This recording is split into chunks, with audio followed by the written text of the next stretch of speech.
सरस्वती जी और उनकी बहू रश्मि के बीच एक दिन बहस छिड़ जाती है। आखिर किसका काम ज्यादा आसान है, बहू का या सास का? माँ जी, सास को काम ही क्या है, आपके सारे काम उंगलियों पे तो हो जाते हैं। कुछ भी। हाँ, हिसाब तो उंगलियों पे ही हो जाता है ना। अरे बेटा, ऐसा सिर्फ अभी लगता है। जो मुझे करना पड़ता है ना, वो तुझे करना पड़े तो समझ आएगा कि असली काम का पहाड़ कैसा होता है। ठेले बराबर वजन भी नहीं है आपके काम में, और बात पहाड़ों के वजन की कर रही हैं आप। तू ऐसा करती ही क्या है घर में बेटा, ये तो बता मुझे। मैं थोड़ी ना कुछ करती हूँ, सब जादू से हो रहा है इस घर में। अरे एक दिन मेरा काम करोगी तो समझ आएगा। Okay okay, shut up. कल से मैं घर के काम करूंगी और तू मेरी जगह हर चीज का हिसाब रखना, ठीक है? ठीक है, ये भी कर लेते हैं। ये सास बहू की डील के बारे में रश्मि के पति अमन को नहीं पता था, और ना ही अमन के पिताजी सुरेश जी को। पर गेहूं के साथ साथ जैसे घुन भी पिस जाता है, ये दोनों भी पीसने वाले थे। सुबह अमन उठकर रेडी होता है ऑफिस जाने के लिए, तो पता है उसके कपड़े नहीं निकले हुए हैं। अरे रश्मि, तुमने मेरे कपड़े नहीं निकाले? अपनी माँ से पूछो ना, उन्हीं का काम है ये। अमन अपनी माँ के पास जाता है। अब मेरे कपड़े आज आप देने वाले हो क्या माँ? हाँ, देना तो मुझे ही चाहिए, पर तेरी बहू ने कपड़े धोने ही नहीं डाले, तो कोई भी धुला हुआ कपड़ा नहीं है बेटा। हैं? ऐसा क्यों? कपड़े तो धोने आप ही देते हो ना माँ? अरे बहू ने तुझे बताया नहीं, अब हम अदल बदल गए हैं। मैं अब बहू और तेरी बीवी सास। अमन परेशान हो गया।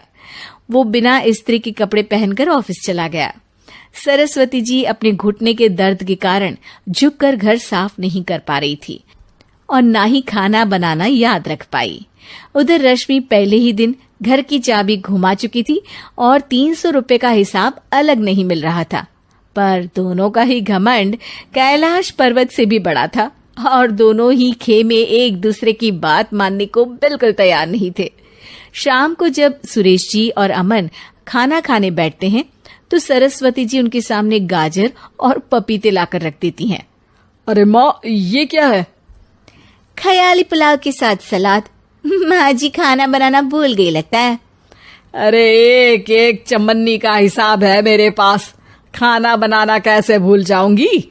ये तो मैंने पढ़ा था कि फल फ्रूट खाने से सेहत अच्छी रहती है, इसीलिए ये ले, एक फल खा ले। रात को सुरेश जी और अमन अपनी मीटिंग बिठाते हैं अकेले में।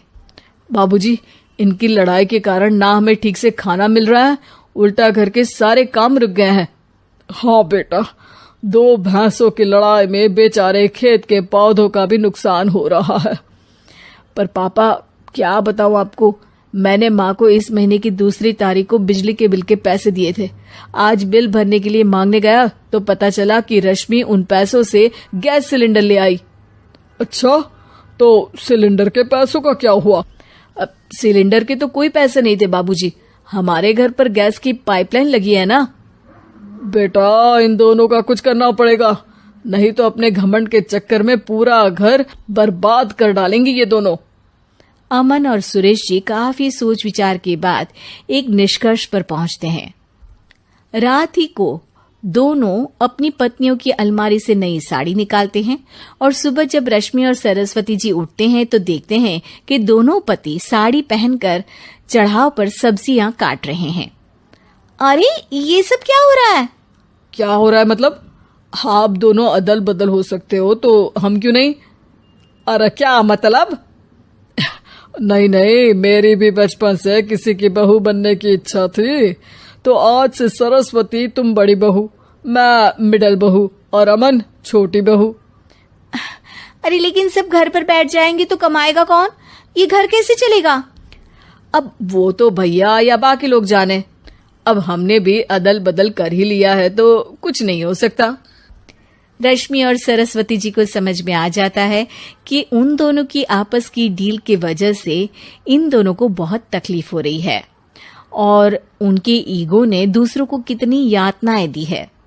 अब असल में माँ जी आप सही थी, सास बनना बहुत मुश्किल है।